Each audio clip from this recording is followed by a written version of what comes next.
Here we have a 2022 ISUZU NRR, very low miles, diesel. It's on consignment. The box is aftermarket or an older box that got put on the chassis.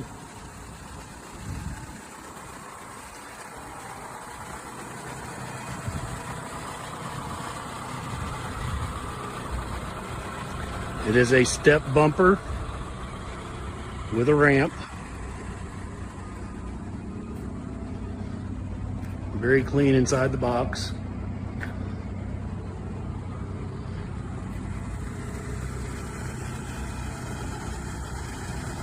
Truck runs excellent. Very low miles.